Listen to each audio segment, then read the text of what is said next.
хониши повести Одина ҳиҷрон. дар хотирҳост ки Одина модаркалони худ биби Оишаро як ранг тасалливу таскин дода ба сафар баромада буд. шумо гумон мекунед ки биби Оиша бо суханони умедбахшоёнаи Одина ҳақиқатан таскину тасаллӣ ёфта буд? Не. чӣ гуна ором мегардад як зани муштипаре ки умраш ба 70 расида бошад, дар дунё ғайр аз як набера каси мардинае надошта бошад ки дар вақти пиронсолагӣ ӯро даст ба сар намояд, дар вақти бемориаш парастиш кунад, дар ҳангоми ҷонканиаш ба ҳалқи хушкидаи он об чаконад ва пас аз мурданаш гуру кафанашро тайёр карда ба хобгоҳи абадиаш супорад. ин ягона наберааш ҳам як азми сафари дуру дарозе намояд, кӣ медонад балки ин набера дар диёрҳои ғарибӣ мемурда бошад. агар зинда ҳам монад, эҳтимол он аст ки барои бозгаштан ба ватан харҷи роҳ намеёбад. агар асбоби боз омадан муҳайё гардад ҳам, ин давлат ба чандин сол муяссар намегардад. гумони ғоиб он аст ки то он вақт ин кампири 70-солаи пояш ба лаби гур расида ба бекасиву бенавоӣ ҷон хоҳад дод. ин андешаҳову мулоҳизаҳо хирмани сабру шикебои биби Оишаро ба бод медод. баъд аз соате ки Одина аз хона дур шуд, биби Оиша хост ҳой гириста нолаву фарёд бароварад. лекин аз он ҷое ки ин фарёди бемаҳал фош гардидани рози Одина ва боиси гирифториаш мешуд, ночор оҳи сарде аз дили пурдард кашида лаб фурӯ баст. аммо чунон лаб фурӯ бастане ки дарунаш аз оташи ҷудоиву фироқ чун кӯраи ангиштсанг аланга мезад.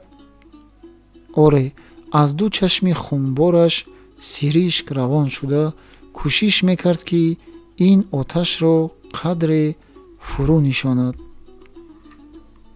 аммо чӣ фоида ки шиддати оташи дил сард намуд зоби сиришк, ин танурест ки андешази тӯфонаш нест. сухан кӯтоҳ, биби Оиша то як ҳафта бе он ки овози баланд кунад, чун мӯи оташдида ба худ мепечид. аз ғайри он ки шӯълаи равшане барорад, чун тӯдаи коҳи ба зераш ахтар гузошта шуда дарун месӯхт. не тоқати он ки сабр орад, не ёро ки фиғон барорад. арбоб камол баъд аз як ҳафтаи бемории Одина ки дар ин миён аз мурданаш хабаре нагирифт, ба саломат ёфтанаш умедвор шуда писари худ Ибодро гуфт: бирав аз хонаи Одина хабар гир. агар зинда асту қуввати ба по гаштан дорад, биёяд ва рамаро саравонӣ кунад, вагарна зудтар фикре намоем ва дастёре ба даст дарорем, то ки гӯсфандон дуру дароз бенигоҳубин монда лоғар мешаванд. ҳоло ҳам гӯшту равғани онҳо хеле коста аст. ибод мувофиқи фармоиши падар ба хонаи биби Оиша рафта аз ҳоли Одина пурсон шуд. биби Оиша ҳамон ҷавоби сохтаеро ки Одина дар вақти рафтанаш ба ӯ омӯхта буд ба ёд оварда гуфт. дар рӯзҳои охир қадре беҳтар шуда сар аз болишт бардошта буд. 2 рӯз шуд ки ба хонаи шумо рафт, то ин дам дигар барнагашта аст. биби Оиша ба сухани худ илова карда гуфт: магар ту дар хонаатон набудӣ ва аз ҷои дигар меоӣ ки нишонаи Одинаро мепурсӣ? ибод ба ин сухан тааҷҷуб карда гуфт: не, ман ҳозир аз хонаи худамон бо фармоиши падарам барои пурсиш ва хабаргирии Одина омадам. аз он рӯзе ки ба ин ҷо оварда супоридамаш, то ба ҳол ба хонаи мо барнагашта аст. ба куҷо рафта бошад? ин воқеа хеле аҷиб аст. биби Оиша вазифаи худро ба хубӣ адо карда буд. рози набираи худро то имрӯз пӯшида дошт ва ҷавоби сохтаро ҳам мавриду камоли ҳунармандӣ дода буд. акнун ба ошкоро фарёд кашидани ӯ ва дили худро холӣ карданаш монеае намонда буд. лекин барои нолаву шева кардан баҳонае дар кор буд, ки онро ҳам омадани ибод ва саволу ҷавоби дар боло навишташуда тайёр карда дода буд. биби Оиша худро ба ибод чунон намуд, ки гӯё то ҳол Одинаро ба хонаи хоҷаинаш рафта мепиндошт. ҳоло фаҳмид, ки аз Одина дар он ҷо нишонае нест, ба ҳолати модаронае, ки ногоҳ аз гум шудани фарзандонашон хабар ёбанд, дар изтиробу беқарорӣ афтода гуфт: ин чӣ мусибат аст ба сари ман? дар ин 2 рӯз ба сари нури дидаи ман чиҳо омада бошад?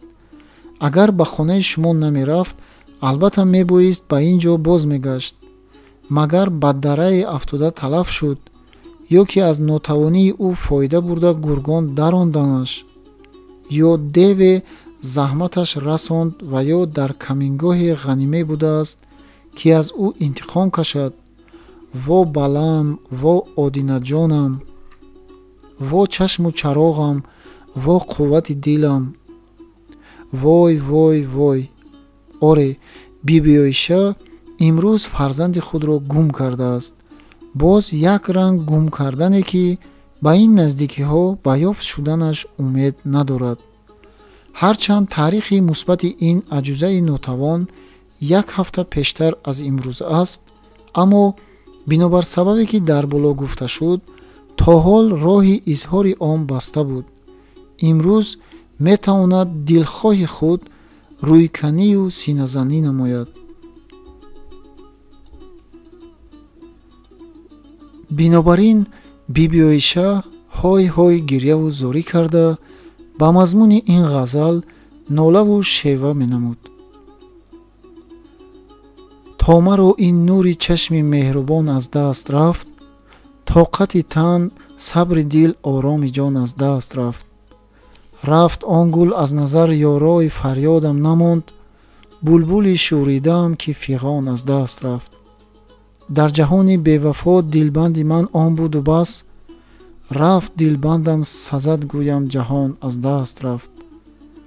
рафт то домони ороми дилу ҷонам зи каф, қисса кӯтоҳ мекунам гӯё ки ҷон аз даст рафт.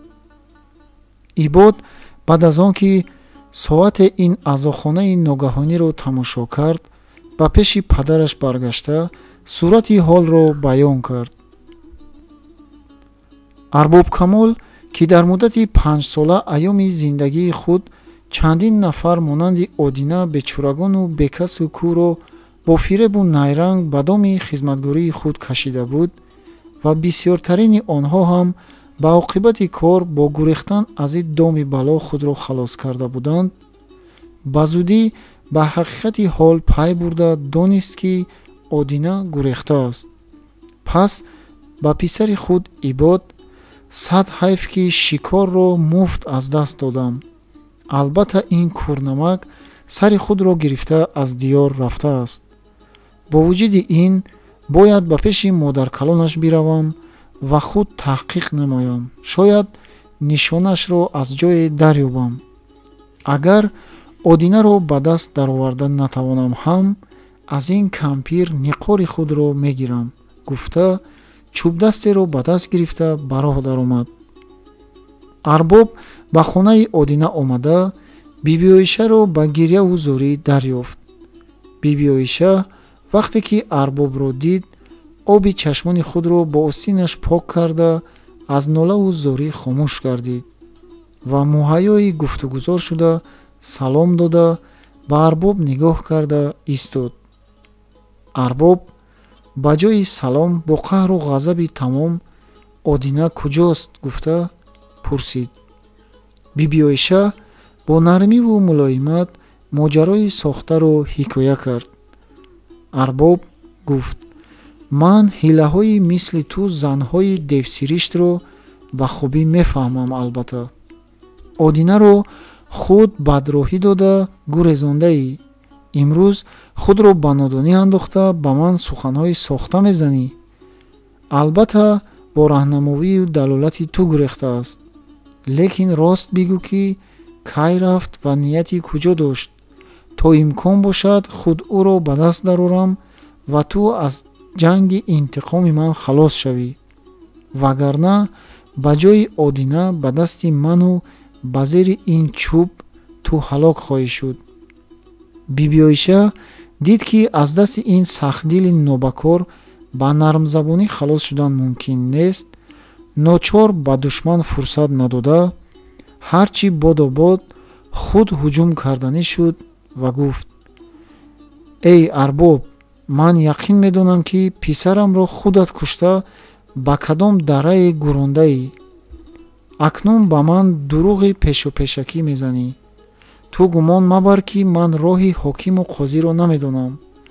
ҳозир меравам ба ҳукумат ариза дода аз дасти ту додхоҳӣ мекунам. таҳқиқчиву ясавул меорам. мебинӣ ки ба сарат чӣ қиёмат барпо хоҳад шуд. инро гуфта чодари пора пораи худро ба сар андохта ба роҳ даромад.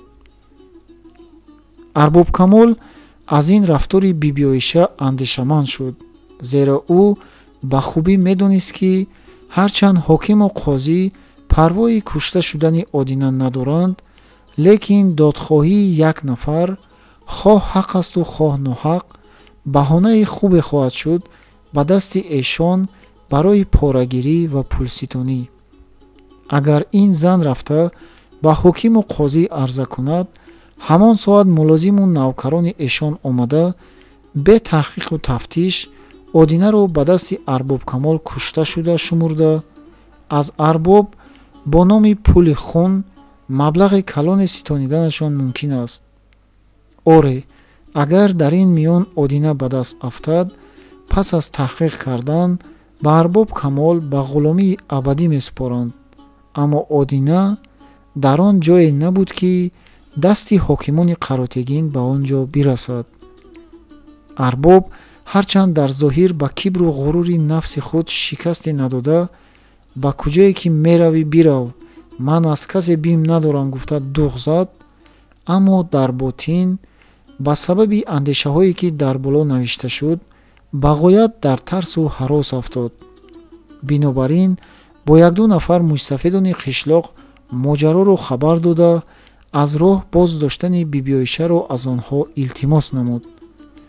калоншавандагон аз дунболи биби Оиша рафта, ба ӯ рӯй андохтанд ва аз сари ин даъво гузаштанашро хоҳиш карданд. баъд аз ин аз тарафи арбоб ба ӯ ҳеҷ зулму осебе нарасиданро ваъда карданд. биби Оиша ҳам ки аз талаф нашудани одина ба дасти арбоб дилҷамъ буд ва ин ғавғои дурӯғро барои ҳифз намудани шахсии худ аз ҳуҷуми ин мардака барпо карда буд, илтимосу илтиҷои калонро баҳонаи хубе шумурда, гӯё ки барои поси хотири эшон аз роҳи ҳокимхона баргашт ва ба ёди Юсуфи гумгаштаи худ ба байтулэҳсонаш оромид.